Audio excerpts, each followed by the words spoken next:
Okay, so for today's lesson, I want to show you how to do a translation and a reflection. We're going to save rotations for the next lesson. So what you need to know is a translation and a reflection and a rotation and a dilation are all examples of transformations. And a transformation is when something changes, transforms. It changes shape or size, or both sometimes. And so what we're going to be looking at is how to do each one. And so you're going to have to, in this unit, you're going to have to be able to actually graph the translations, reflections, and rotations. And then you're going to have to be able to also recognize them when you see them on a graph. So we're going to start this first one, number 1, says graph each translation. And number 1 is to graph a translation 5 units right, 1 unit down. So what you need to know is that a translation is also called a slide. And so a translation is where you slide your shape, whatever that shape may be. Okay, so we're going to take this shape, which is labeled A, B, C, D, and we're going to slide it. And we're going to slide it 5 units to the right and 1 unit down. And when you do a translation, translations are fairly easy. You just need to do them 1 point at a time. So we need to take point A and slide it 5 right and 1 down, and then B, and then C, and then D. So I'm going to do that now. And it doesn't matter which point you start with as long as you do all 4. And we're going to go 5 to the right and 1 down. So if I take A and I go 5 to the right, from here it would be 1, 2, 3, 4, 5 over. Put that dot there, and I'm going to label that A with a little mark at the top right, which is A prime is how you say that. Okay, let's do B. 1, 2, 3, 4, 5 to the, oh, I'm sorry, I messed that up. Let's go back and fix that. I went 5 to the right, but I didn't go 1 down. So for A, we're going to go 5 to the right, 1, 2, 3, 4, 5, and 1 down. Sorry. And label that A prime. For B, we're going to go 5 to the right and 1 down, and label that B prime. For C, same thing, 1, 2, 3, 4, 5, and 1 down, and label that C prime. And for D, 1, 2, 3, 4, 5, and 1 down, label that D prime. And then you connect those. So A connects to B, connects to C,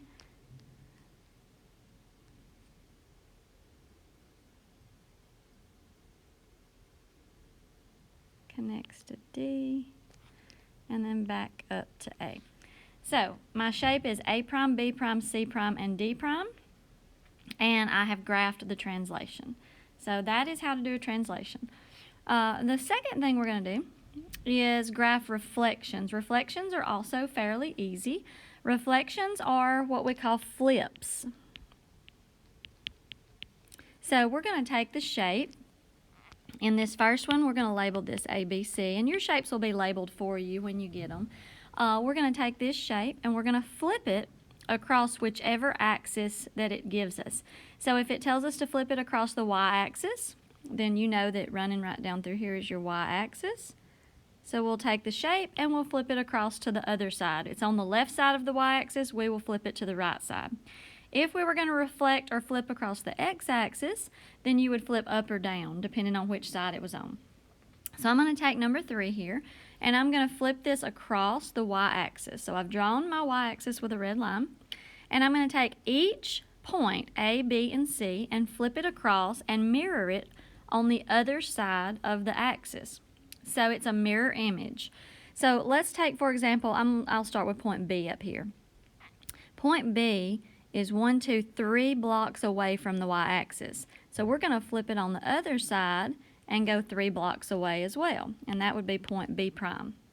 C is 3 blocks away from the y-axis. I'm going to go straight across and go 3 blocks away from the y-axis on the other side. So that's C prime. And then A is 7 blocks away from the y-axis.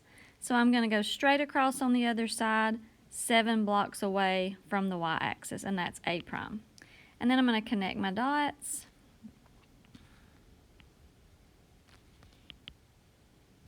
And you do need to realize that when you do these, a translation or a flip, a translation, we're sliding the shape. A reflection, we're flipping the shape, but we're not changing the shape. We're just moving where it's located. So when we do reflections and translations, they're still congruent, which means they're the same shape and the same size. We didn't change either of those. So these two transformations maintain the form, the shape, and the size. The only thing that changes is the location. So for a reflection and a translation, make sure when you get finished that the shape is still congruent, that the shape looks identical to what it started out with. Okay, let's do number 4, a reflection across the x-axis. So I'm going to mark the x-axis in red. And our shape is down here at the bottom, and I'm going to label it A, B, C, D. And we're going to flip it. We're going to reflect it across the x-axis so it's on the bottom of the x-axis.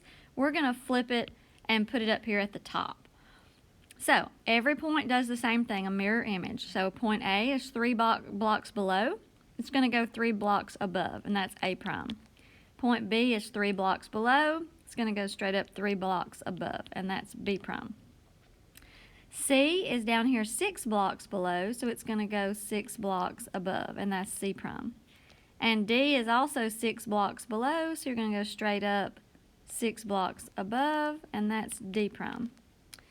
And then we connect our dots. And if I had a ruler, it would be a little bit straighter and better lines, but it is the same shape, it is the same size, it just changed locations of where the points were. It flipped, it did a mirror image.